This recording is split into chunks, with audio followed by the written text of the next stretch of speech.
Hey guys, welcome back to another video. Look, it's been a while, you know, it's like a couple of weeks for each drop, but that's because when I do videos and I want to provide content, I want to provide content that is on my page and is on my level, something that I can actually pour my energy into and feel like I'm giving out the very best of the content that I can in regards to the issue that we talk about. So for me, at the moment, it's the housing crisis. You know, we've just had an election. The Liberals won majority seat, thank God for that. Nobody wanted a Labor Green minority. That could have ended badly for all parties, considering both of those leaders are terrible, in my opinion. All right, that's my opinion. All right, I'm not a big fan of Peter either, but it is what it is, and that's a better option for us at the moment. That's what I feel as a voter. So housing crisis, she's real deal. I just counted the calendar and we've got 3 weeks, actually less than 3 weeks, to find a property. We were given notice, little backstory, we were given notice in February that, you know, the day we got our carpets clean for the agent, because that's what the agent wanted, for like the second time in a 12-month period, which is retarded.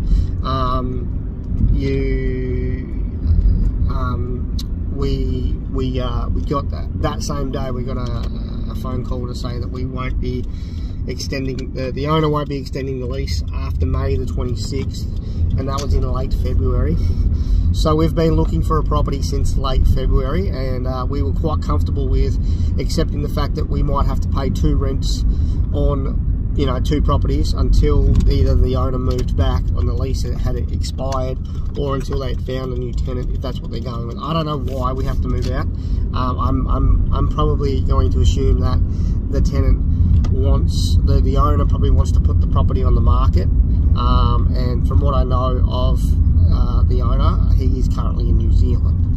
Okay, that's all I know. All right, but for me, you know, it's getting closer and closer to the end, and it just seems like it's a never-ending saga. You know, and we all face dramas, and this goes back to the other video I posted the other day, which is on my other YouTube account. You know, there's always a worst case scenario, and there's always someone worse off. You know, like our worst case scenario isn't that bad. I mean, it's pretty shit, but our worst case scenario is better than what some people would have to go through. So for me, it's starting to hit, you know, on an emotional level and a mental level. It's not draining me yet, but I am starting to feel the pinch and the nerves in what's involved now.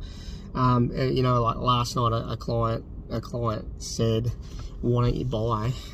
We've got a great little deposit that's building, and that's the point. It's building, and we want to buy, but we don't want to buy right now, because we can't. Right, even if we could buy, we wouldn't, but we can't buy right now because our loan capacity is too low. All right, and the loan capacity at the moment, you know, and people are asking for houses that are on the market. That if the houses that are on the market at the moment that are going for 350, 400, if you were to purchase those 12 months ago, those houses would be around 250 to 280. All right. Okay, so there's a bit of a dilemma in itself. All right, so we've got to weigh up that option. All right, so what do? We can't buy because we can't. We're not within the capacity to be able to do that. Okay, I earn enough money, and my wife earns enough money. We can definitely afford a higher than average rental price, which is also ridiculous because at the moment I've just watched the rental price over the last 12 months go from an average of about, I'd say, 320 to an average of about 380. Yeah, it's crazy. Yet the wages haven't gone up. Wages haven't gone up, you know. And as a businessman, I've got to know that, right? Like I can't, in my right mind, right, just say to my clients, right, well, I'm going to have to jack the prices up. Well, I can't do that to them because I know that the median wage level hasn't risen. in the last 12 months. House prices have risen, rental prices have risen, right? All of that is inflated, right? So we're in a housing bubble, and I was just at a property, and the thing I don't get, right, because today we had a rejection. All right. Positive news though. First, positive news. We got an email back from the Honourable Jeremy Rockcliffe. I had emailed Jeremy 2 days ago, voicing my concerns. I congratulating him on winning his seat in the electorate of Braddon. I voted for Jeremy. I don't mind Jeremy. I think he's a good politician. I think he's got what he wants. What's I don't know. I just like him, okay, and I've liked him for a long time. So I voted for Jeremy. I've emailed Jeremy, and I've congratulated Jeremy. And then I also poured out the story of, we're a family of 6 and all that, the nitty-gritty details. And then today I heard back from Jeremy an actual direct reply. Okay, not a lot of politicians will directly reply. They will probably note what they want to reply, and then they will get their assistants to jot that email through and send it. But today I got a direct reply from Jeremy, stating that, thanking me for my email and voicing my concerns and raising the issue, but also that he was going to forward that on to Elise Archer. Now that's great. Okay, now I don't know Elise Archer. I've never met her. I know who she is though. I follow politics as someone who likes to be an informed voter, because when you're in a democracy you should be an informed voter. You should know who you're voting for, and you should know why you were voting for those people. You should never go into an election or any proposed voting system where you don't know who you're voting for and you just vote for anyone. All right, you should know what those each individual people believe in. You should know what those each individuals what they want to bring to the table. You want to know what the party's values are, and you want to know what the party's overall outcome is for society or the community that you're voting within. All right, so I'm not a very big fan of Elise. All right, I don't know her, but if I have the chance to meet her and she gets to change my sorry, I just read a message from my wife. So I would love to have a sit down and have a chat with her. I'd love to be able to say, actually, I walk away from the conversation and say, wow, she's actually good. Right, so we got that. That's positive. All right, that's the positive news for today. So the negative is that we've had two direct unsuccessful applications, one off the bat within like half an hour of us applying, saying that because they don't accept pets. But the advertised property never stated that. They never said that they don't have pets, right? So what do? There's got to be a solution, all right? There's got to be something, because at the end of the day, if you got all these, what I find very concerning is that I read a post. Look, this is what I find concerning, okay? Because this is not just here in Tasmania. This is in Queensland as well. It's in New South Wales. It's everywhere.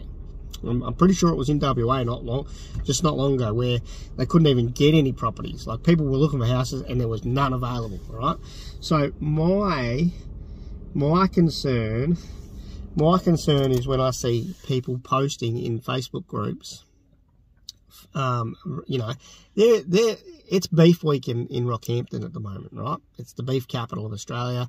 It's huge, right? It's huge.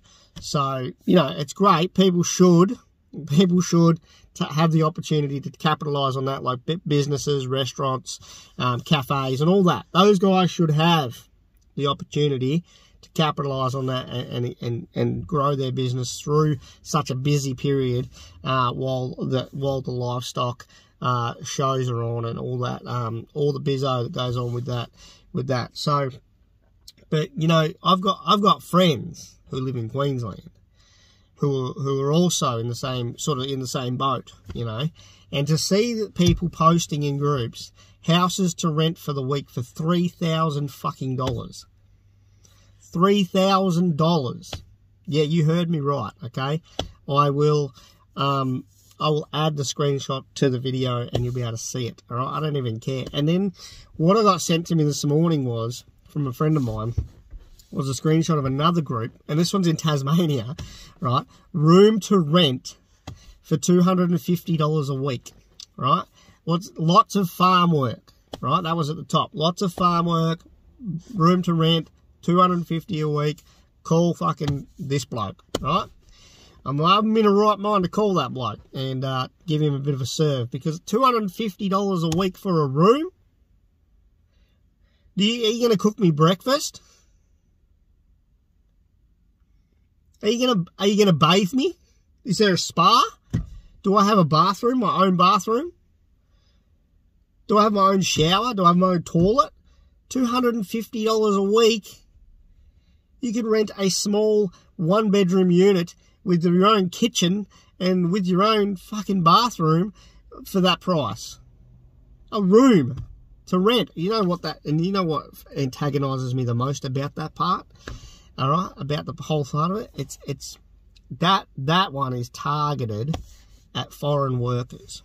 That one is targeted at foreign workers, because people know that Australians won't pay $250 a week for a fucking bedroom. That's ridiculous. I lived in Melbourne, right, for 7 years, on and off, about 12 years ago. And I was looking to move from the outer suburbs to the inner city. And 10 years ago, a bedroom in a share house, right, a bedroom in a share house or a share apartment in the inner city went for about $250. Kind of fair. Kind of fair, because you're in the middle of the city, you're in a high-rise apartment, you know, it's not too bad. That's not too bad, right? $250 a week, and that covered your rent and the phone bill and the power, all right? And the rest, you just have to get your own food and all that sort of stuff. That's not too shabby, right? That was 10 years ago. 10 years ago for inner city Melbourne. I'm sorry, Tasmania isn't inner city Melbourne. Tasmania is fucking Tasmania. A population of about 500,000. The northwest coast alone is covered with 60,000 people. I know those stats because my business relies on those kind of statistics for when I run ads for my business. All right, so you were asking people from one end of the country to pay $3,000 a week. Now, that's a 3-bedroom home with 1 bathroom and about 20 acres of land. Now, all right, you could probably get away with probably $400 a week at best for that, all right, to a family who needs the fucking house. Like, there are homeless families at the moment. People that are sleeping on couches. People that are sleeping in houses with other people. And there are houses with people that have got like fucking 10, 11 people in them because no one else has anywhere to live. And yet you've got these rogues who want to charge $3,000 a week for 1 week to rent out their property because there's a beef drive on. There's a fucking massive fucking, it's beef week. Then you've got some chump who wants to charge $250. And I don't even think that's fair for the foreign workers. Like $125 at fucking best for a room, right? And then maybe up to $200 a week if that covers your power and your fucking water and whatever else you want to throw in there, your Wi-Fi, right? It's ridiculous. I'll put those 2 screenshots at the end of this video and you guys can see it, all right? But there's plenty more of that shit out there. There's heaps more of that out there. Apparently, there was a guy asking $8 grand. $8 grand for him to rent his house out for people for the week, for beef week. While families, good people, go homeless. Like, the system's fucking broken. The system does not, there is no system.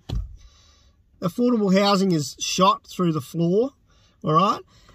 You've got people selling houses for over $500,000 and they're not even worth fucking $280,000. You've got people getting loans for that who are going to suffer in about 24 months, all right? By 2024, they're going to be, I'm going to call it, the bubble will pop and people will be far worse off than they are now. And it's pretty fucking bad now. So there needs to be something done, All right, this is where we need to call on the leaders of our country, the people we vote for. This is where we need to say, listen here, we need to fix this. This needs to be sorted, because you can't keep going like this. You can't. The housing bubble can't last much longer. Like, 2024 is, like, generous. Like, that's what the RBA is saying. Like, that's crazy. I don't even think it's going to last that long. And when it does crash, it's going to come down like a ton of bricks. Like, it's going to be worse than 08. If you guys don't know about 08, I'd go and research 08. Because if you're going to buy a house now, research 08 first. And then probably stay in your mum's basement until it happens. Because it's what's going to happen. All right? You can see it. I can see it. And I only finished grade 10 and I can see it. I'm not the smartest cookie. All right? I am not. All right? But I'm smart enough to see that that is going to explode. And when it does, it's going to be shit. All right? You got people that are getting loans for $500,000, $600,000 on the lowest of interest rates right now. And then in 2024, that's when they say it's going to pop. And I'm going to say it's before. When it pops, these guys are going to have $500,000 houses and mortgages that aren't worth $500,000, and they're going to be stuck paying a mortgage for a house that they're going to have to sell for like $300,000 to $400,000. So they're going to lose out anywhere between $250,000, all right, and move back home with their parents, or find a share house and be in the situation that I know people are in now. It's insane.